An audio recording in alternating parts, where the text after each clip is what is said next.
विषय थके इंद्री मरे आशा मरे न कोय, देह मरे त्यो अमर है देह धरावत धोए। विषयों को ग्रहण करने के लिए तत्पर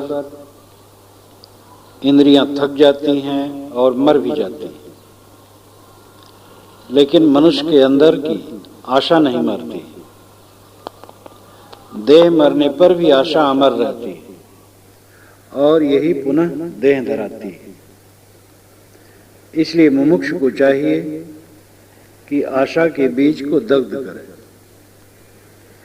आशा स्वयं फांस है सब जीवन दुख खाने, जीव भरमावे ज्ञान हरे ताते त्याग हुजान। आशा ही यमराज की फांसी है और सभी जीवों के लिए दुख की खान है।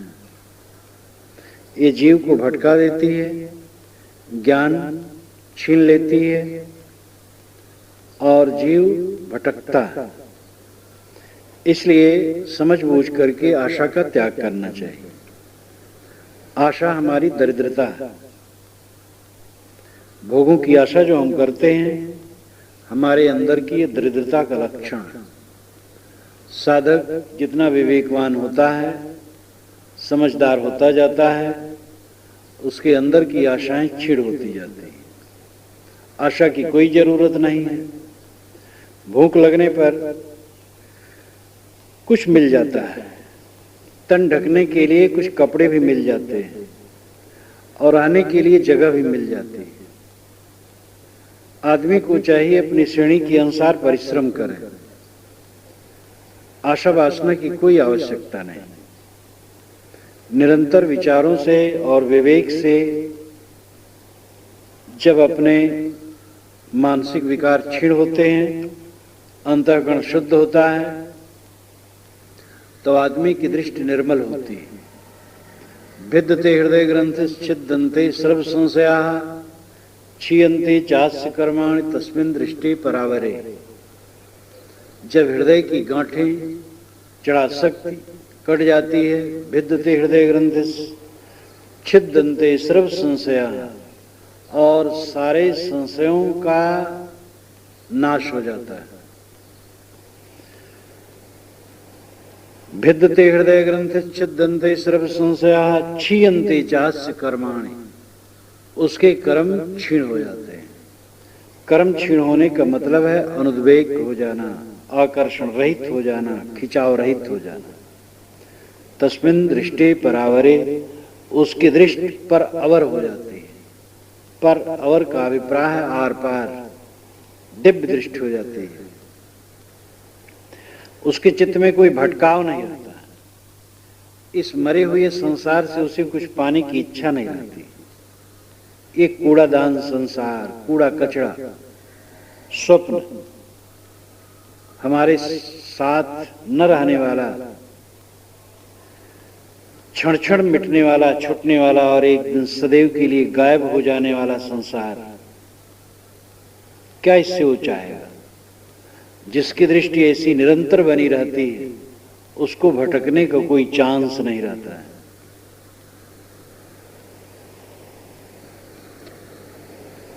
भोग विषय कुटुंब सब अंत तो ही तज जाए, ताते समुझ विचारिक तुम ही तजो किन भाए। सारे भोग विषय छूट जाएंगे, कुटुंबी भी छूट जाएंगे, अंत में तुम्हारे साथ तुम्हारा अपना माना हुआ शरीर भी नहीं रहेगा। इसलिए इस बात को विचारो और पहले से तुम इनका त्याग करो। रूप गोस्वामी ने कितना बढ़िया कहा है, यदुपते क्वा गता मथुरापुरी, रघुपते क्वा गतोत्तर कौशला, इति विचिंत मनः कर सुस्थिरम नस्दिदम जगदेव धारे। युद्धपद का, मथुरा का ऐश्वर्य कहां गया? रघुपति का, उत्तर कौशल का ऐश्वर्य कहां गया? इस पर विचार करो और अपने लिए निर्णय लो कि तुम्हें क्या करना है। तुम जिसके लिए अहंकार करते हो वो कुछ रहने वाला नहीं।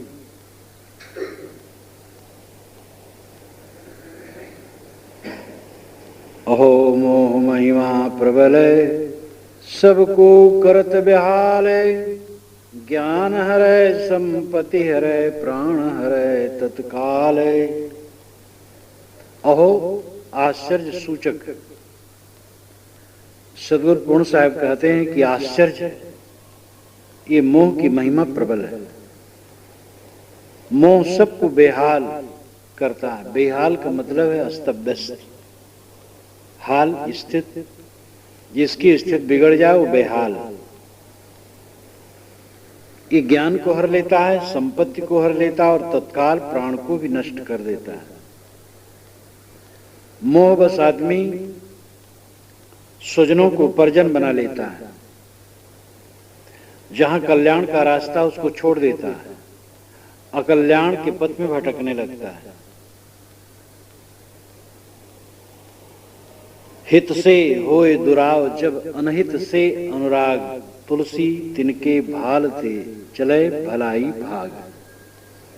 जब हित से दुराव, छिपाव होने लगता है और अनहित से अनुराग होने लगता है,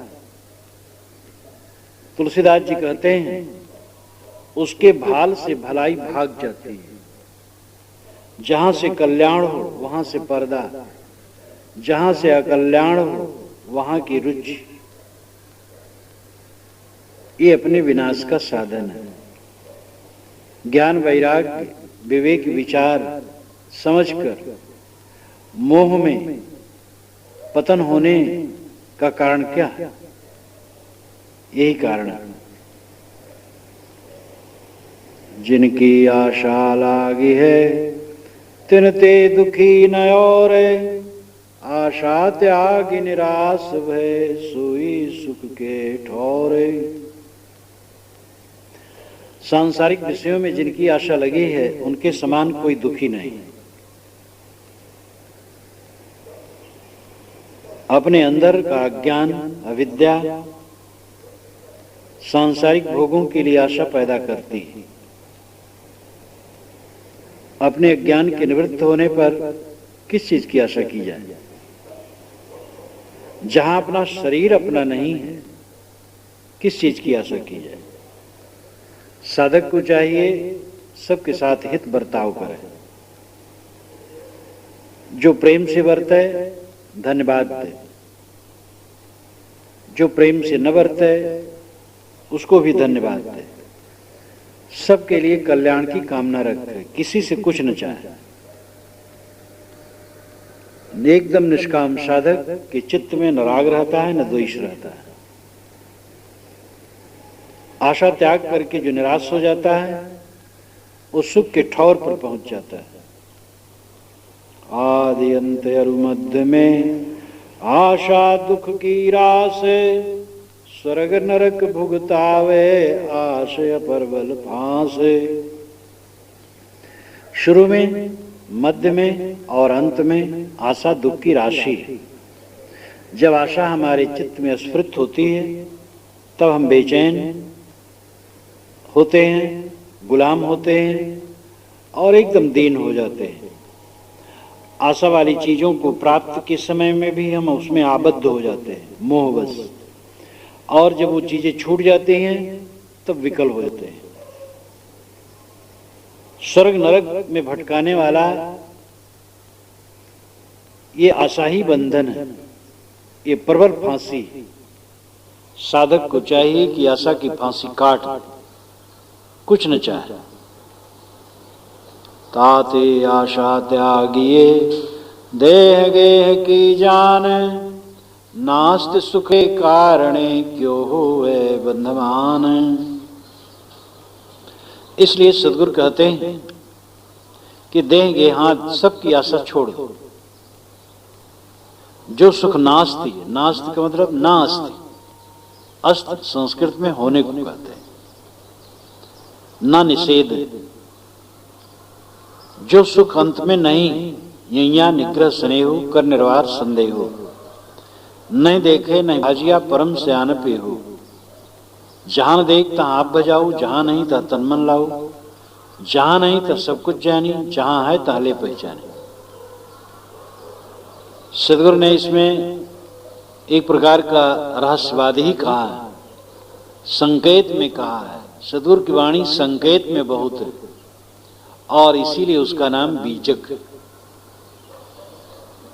यह अक्षर कहता है निग्रह स्नेह, स्नेह का निग्रह करो, मोह यही निग्रह स्नेह कर निर्वार संदेह। तुम्हारे चित्त में जो संदेह उसका निवारण करो। नहीं देखे नहीं भाजिया, देख रहे हो जो तुम्हारे साथ चलने वाला नहीं है तो उसके पीछे न भागे। नहीं देखे नहीं भाजिया परम सयान पे हो। परम सयानी परम बुद्धिमानी यही है कि जो साथ में चलने वाली चीजें नहीं है उसके पीछे दौड़े ना। जहां न देखता आप भजाऊ, जहां देख रहा है कि तेरा नहीं है वही भागा जा रहा है। जहां नहीं तहां तनमन लाऊ, जहां तेरा कुछ नहीं वहीं तनमन लगा रहा है। जहां नहीं तहां सब कुछ जानी, जहां तेरा कुछ नहीं वहीं सर्वस्व समझ लिया। अंत में साहब विधेयात्मक बात कहते हैं, जहां है तहां ले पहचाने। जहां है वहां पहचान, वो तू खुद सबकी कामना छोड़। तू अपने आप से कभी बिछुड़ नहीं सकता। अपने आप को समझ, तू अपने चैतन्य तख्त पर स्थिर हो। केवल मुक्ति आशा रहे तेऊ है बंधमान। सुखिया सदा निराश पद सुन वैराग्य निधान। केवल मुक्त की आशा रह गई है तब भी बंधन है। इसके लिए मैंने कहा था पीछे, पहले मुक्त की आशा की जरूरत है। कोई भी कथन सापेक्ष होता है और कथन पर सम्यक दृष्टि न होने से साधक भटक जाता है, एकांगी हो जाता है, उलझा उलझा हो जाता है। वो वाणी का व्यापार करने लगता है, बात बात कहने लगता है, सूखा सूखा ज्ञान, और वो भटक अपने को पूर्ण मान लेता है और फिर अंत में वासना का गुलाम हो जाता है। हमें मुक्त की भी आशा नहीं है। ये जबान से कहने से काम नहीं चलता है। मुक्त की आशा करो, भोगों की आशा छोड़ो, मुक्त की आशा करो। मुक्त की आशा करने वाला ही मोक्ष है। ये तो अंतिम बात है। मुक्त की आशा है, इसका मतलब अभी मुक्त हुआ नहीं, तो बंधमान है ही है। जब मुक्त हो जाएगा तो आशा की क्या आवश्यकता। अमुक वस्तु प्राप्त करने की आशा होती है और वो वस्तु जब उपलब्ध हो गई तब आशा क्या, तो उपलब्ध ही है। पूर्णत्व प्राप्त पुरुष को आशा नहीं रहती मुक्ति की, लेकिन साधक को तो मुक्ति की आशा करनी चाहिए। तो अंतिम बात साहब कहते हैं कि अगर मुक्ति की आशा है तो इसका अर्थ है अभी तुम मुक्त हुए नहीं, बंधन में। सुखिया सदा निराश सुन वैराग्य निधान। अवैराग्य में निपुण साधक समझ, निराश पद ही सुख पद है। सारी कामनाओं का त्याग महासुख है। उपनिषद में कहा गया है, जो उपनिषद सौरभ में दिया गया 2 बार, कोई आदमी हो, बलिष्ठ हो, अत्यंत बलिष्ठ हो, सुंदर हो, सर्वांग संपन्न हो, विद्वान हो, सर्वत्र सुकीर्त हो और संसार के सारे भोग उसी के लिए हो और वो 100 वर्ष तक जिए, तो ये मानस सुख है, यानी मनुष्य संबंधी सुख है। और ऐसे 100 मानस सुख को इकट्ठा किया जाए तब पितर सुख, फिर देव सुख, फिर ऐसे बढ़ाते बढ़ाते बहुत लंबा खींचा गया है। लेकिन जिसकी कामनाएं निवृत्त हो गई हैं उसको मानो सब मिल गया। ये बारंबार कहा गया। उपनिषद हमारी भारतीय परंपरा की प्राचीन निधि, और उपनिषदों में ऐसे हीरे मोती हैं जिसका मनन करना चाहिए। आशा ते दुख और नहीं, आशा दुख को रूप है, जाकी आशा सब छूटिया सो सुखिया सुख रूप है। आशा के समान कोई अन्य दुख नहीं, आशा ही दुख का रूप है। जिसकी सारी आशाएं निवृत्त हो गई वो सुखी हो गया, सुख स्वरूप हो गया। क्रोध सबन को काल है, क्रोध ही है जंजाल, शिव दुर्वासा क्रोध बस बहुते भय बेहाल। क्रोध काल है और क्रोध जी का जंजाल है। शिव और दुर्वासा जैसे तपस्वी क्रोध के वशीभूत होकर के बहुत दुखी हुई। कपिल मुनि के मारे सगर के पूत, सनकादिक ने क्रोध करी राक्षस किए रिधूत। कक्षस किए रिधूत। कपिल ने क्रोध किया और सगर के पुत्रों को भस्म कर दिया। सनकादिक ने क्रोध करके हरिदूत को राक्षस बना दिया। ये अवतारवाद का प्रपंच फैलाने के लिए सब कहा गया है। सनक सनंदन सनातन सनत कुमार विष्णु के दरबार में जाना चाहे, दरबारियों ने कहा कि रुकिए, आज्ञा ले लो। बस उन्होंने क्रोध में शाप दिया कि जाओ तुम राक्षस हो जाओ। दूतों ने क्या बुरा कहा था? आज्ञा लेना ही चाहिए और उनको धीरज रखना चाहिए। लेकिन सनकादि जैसे विरक्तों को इस प्रकार दूषित इसलिए किया गया जिससे अवतारवाद की सिद्ध की जाए, और हरि के दूत राक्षस हो गए, वही रावण कुंभकर्ण हो गए। ये प्रपंच फैलाने के लिए सनकादिकों को क्रोधी बता दिया गया। वर्णन के अनुसार साहब कहते हैं सनकादिक ने क्रोध करके हरिदूत को राक्षस बना दिया। तमो गुण को वैराग्य जो और तामस युत ज्ञान, कृष्ण कहत अज्ञान यह करत जीव को हान। जो तमोगुण के सहित वैराग्य और तामस युत ज्ञान है, श्री कृष्ण महाराज ने गीता में कहा है, यह अज्ञान है और जीव को परेशान करता है। ताते क्रोध न कीजिए है अज्ञान अनूप, समुझ विचारो जगत में तू सब तोर स्वरूप। इसलिए कभी भी क्रोध के अधीन न हो, यह विलक्षण अज्ञान है। समझो और विचारो कि सब तुम्हारे हो, तुम्हारे हैं और तुम सबके हो। तुम सबके हो और सब तुम्हारे हैं। यहां कौन पर आए? किस पर क्रोध करते हो? निज कर लागे निज हितन, अंगुरी गई निज आंख, दशन चबाई जीव निज काको क्रोध करि भाख।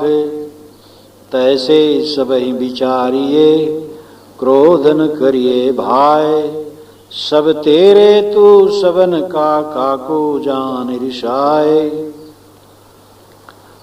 अपना हाथ जो अपने शरीर में लग जाता है, अपनी उंगली अपने आंख में चली जाती है, अपने दांत अपनी जीभ को काट लेते हैं, तब किस पर क्रोध किया जाता है? अपना मन मार के रह जाता है। इसी प्रकार विचारो, सब तुम्हारे हैं, तुम सबके हो। क्रोध मत करो। गलती होती है भूल से, क्षमा करो, दया करो, उसको सुधरने का अवसर दो, घृणा मत करो। अब कोई भूल न करे, जानबूझ करके अहंकार करे, दुर्व्यवहार करे, तो ऐसे आदमी की संगत का त्याग करो।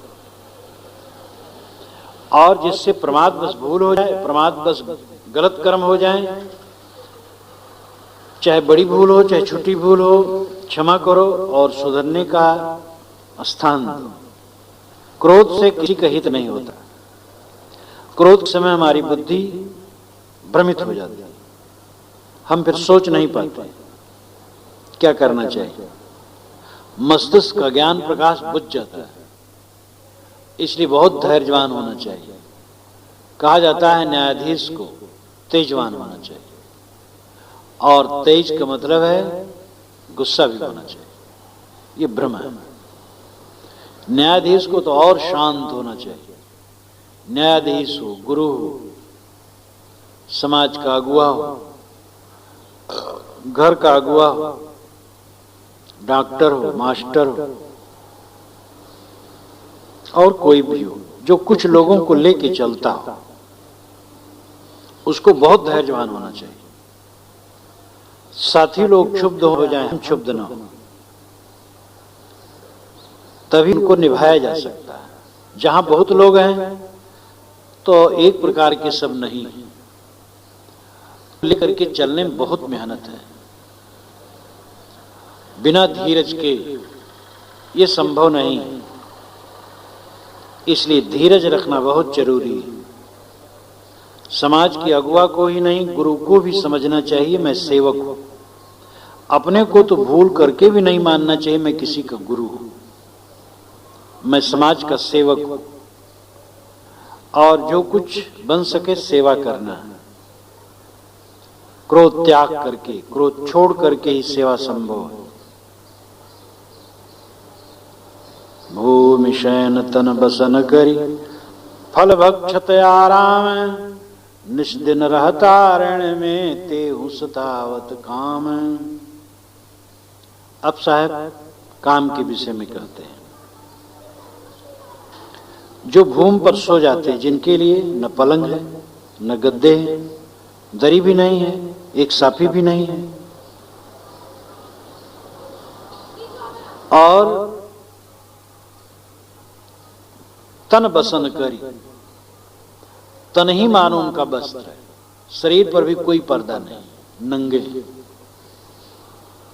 फल भक्षत आराम, फल कहीं पा जाते हैं, जंगल में कुछ खा लेते हैं, अब आराम करते हैं। निस्दिन रहत आरण में, रात दिन जंगल में रहते। तेहु सतावत काम, उनको भी काम सताता है। साधक को कभी प्रमाद न करना चाहिए कि अब मैं विजयी हो गया। बहुत सावधानी की जरूरत है। प्रारब्ध कुसंग जग ताते नेम बनाए, सतसंगति आधार दे साधन में ठहराए।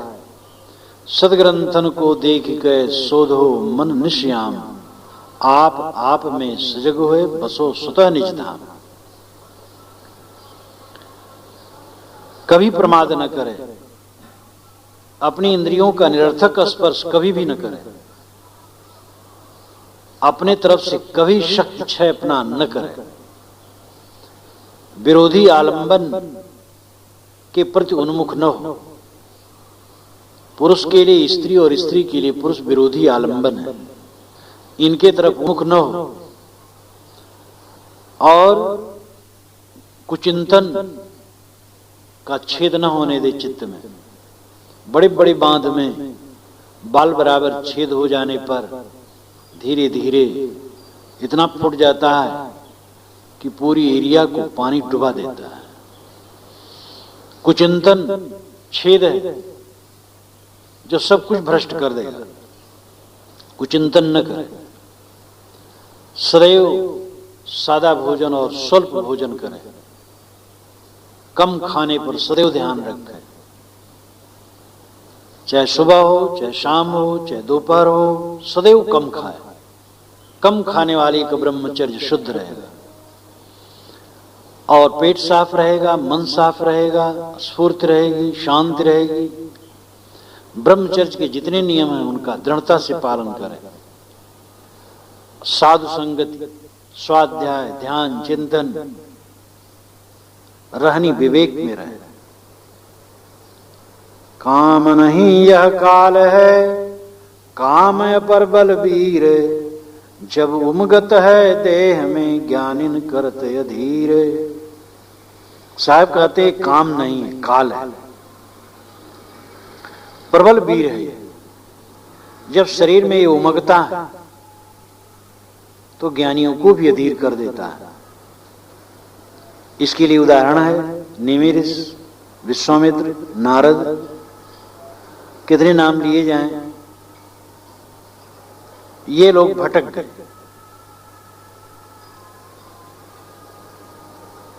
बड़े बड़े अपने आप को मानने वाले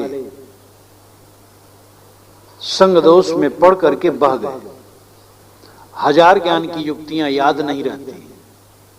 जब आदमी कुसंग में पड़ेगा और कुचिंतन में पड़ेगा, हजार ज्ञान की युक्तियां बह जाएंगी। परहेजगारी काम करेगी, बहुत ज्ञान काम नहीं करेगा। बौद्धिक ज्ञान, शास्त्रीय ज्ञान, ये बहुत काम नहीं करेगा।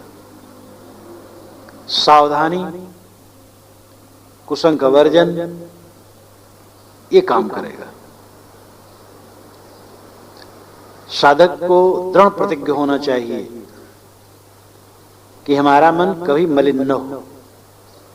कुचिंतन पर सदैव सावधान रहे। सुबह से उठ करके प्रतिज्ञा कर ले, काम कुचिंतन नहीं होने दूंगा, और पूरा दिन व्यतीत हो काम कुचिंतन न करे। मन में आ जाए तुरंत धक्का देके उसको हटा दे। और जब इसकी दृढ़ धारणा हो जाती है तो कुचिंतन होता ही नहीं। जहां जहां से कुचिंतन की संभावना हो उससे सावधान हो जाए। जैसे जैसे खान पान, वस्त्र, व्यवहार, बर्ताव, संग, भूमिका से मन मलिन होने की संभावना हो, उसको विष की तरह त्यागे। जो साधक पुरुष अगर है, स्त्री के अंगों का चिंतन करता रहेगा और स्त्रियों से मिलने पर उन्मुख होकर के उनसे बात करने की चेष्टा रखेगा, एकांत लोकांत में मिलेगा, वो भ्रष्ट हुए बिना रह नहीं सकता। कुचिंतन बिल्कुल होने न दे। स्त्रियां मिले, मां है, और गंभीरता से जो बर्ताव करके अलग हो जाए, उन्मुख न हो वहां बात करने के लिए। नारी निरख न देखिए, निरख न कीजिए गौर, निरखत ही से विष चढ़े, मन आवे कछु और। साहब ने तो एक एक विषय के लिए 20-50 वचन कहे। मनन करे, आचरण करे, सब कल्याण है।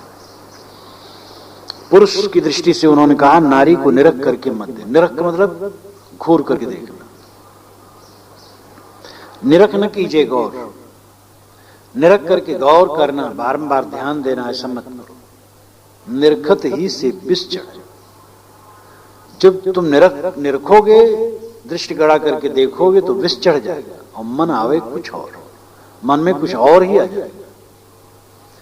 इसलिए बहुत सावधान। जिन गई जीता काम को, सोई ज्ञानी सोई सिद्ध, नहीं तो थोथी बात है, घर घर करते सिद्ध। जिन्होंने काम को जीत लिया वही ज्ञानी है, वही सिद्ध है, नहीं तो थोथी बात, बेकार है। घर घर करत असिद्ध। असिद्ध तो घर घर घूमने वाले बहुत हैं, वेशधारी तो बहुत है दुनिया में। वेश की क्या कीमत है? अगर आदमी काम विषय को नहीं जीता तो क्या साधक है? एक बूढ़े संत मुझसे कहे थे, जब मैं सत्संग में ज्यादा उन्मुख हुआ था, संत आने लगे थे जहां शरीर जन्मा था। एक बूढ़े संत आए, बैठे रहे कुछ दिन, कहे बच्चा, कौन ऐसा दोष है जो निर्भय और कौन ऐसा दोष है जो भय वाला। मैंने कहा महाराज दोष तो सब भयपूर्ण है। कहे हाँ ये तो है, लेकिन क्रोध ऐसा है, आदमी क्रोध करता निर्भय होकर सबके बीच में भड़ाक दिखा देता, लेकिन काम बहुत भयपूर्ण छिपा करके वो कुकर्म करता है। तो काम में काम भयंकर है। क्रोध आ जाए तो कोई बात नहीं, काम न आए। उन्होंने क्रोध का समर्थन नहीं किया, लेकिन तुलनात्मक अध्ययन में कहा कि काम के वशीभूत न हो। क्रोध कभी आ गया स्वभाव बस तो कोई हर्ज नहीं, लेकिन काम आया तो पतन है। काम क्रोध दोनों नरक के द्वार है। काम क्रोध लोभ है। काम क्रोध लोभ तीनों नरक, काम बीच में है।